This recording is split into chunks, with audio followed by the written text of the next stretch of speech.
Well, happy Friday, gang. Hope you're all well. I'm looking forward to a great weekend. The weather looks good. Sun's out. I've actually had to put the shutters down to do the video. I just want to do a quick video about how you can sort of relocate yourself back onto a healthy eating plan by 3 simple steps.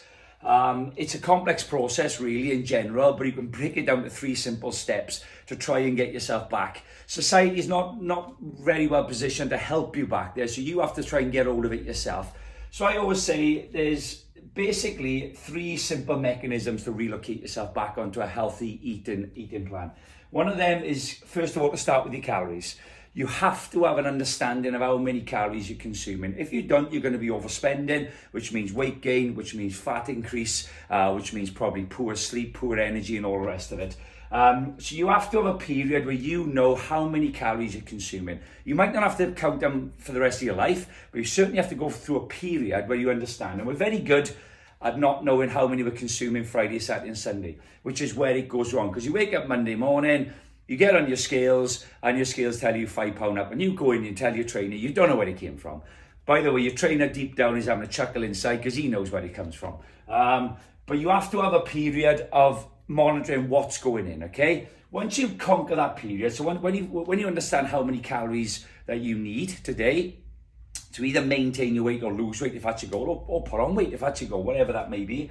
Once you get a period of, okay, I know where I am now, I've done it for a period, I like to think of it as a weekly total. So if you're allowed 2,000 a day, that's 14,000 a week, then you use it as a bit of a weekly total. If you're gonna strain the weekend, then save some calories Monday to Friday and put them in the bank for the weekend. That's a little bit of a more relaxed approach to it.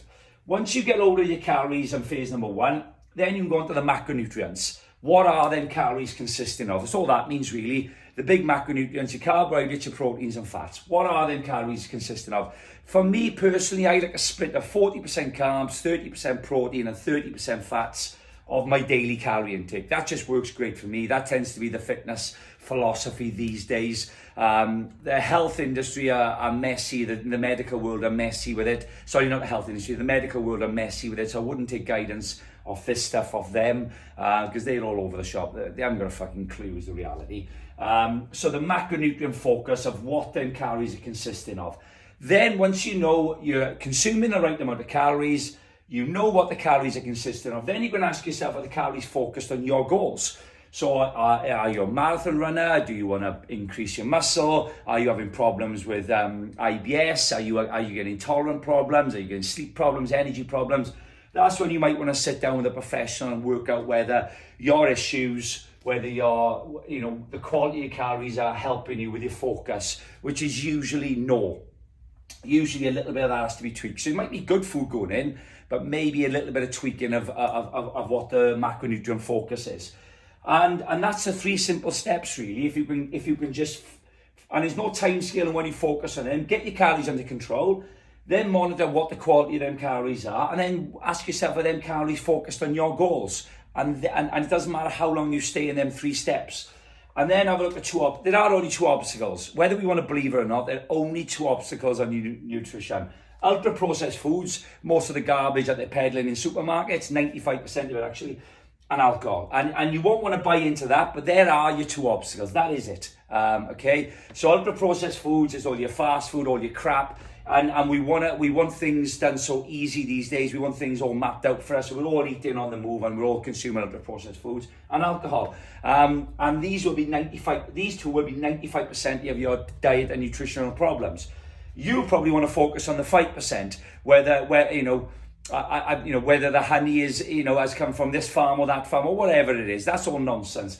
Get back to ultra processed foods and alcohol. There's your problems. They're the things that are holding your goals back. Without a shadow of doubt, every ounce of research, every study, everything will guide you back to here. These are the 2 issues. Conquer them 2 issues, and I guarantee your results will skyrocket. If you keep living in that world, well, this is going to be non-existent, because when you're trying to control your calories and you're drinking 300 or 400 calorie glasses of wine, you're going to really have your work cut out. Or you're eating lots of ultra processed foods with good luck with a macronutrient focus and a calorie focus when all that garbage is going inside you. So that is the simplicity of a plan, guys. Don't overcomplicate it. Start with each phase, And again, take a war out against these two. Life can be okay without battering them two into your system. Have a good day, have a good weekend, and good luck.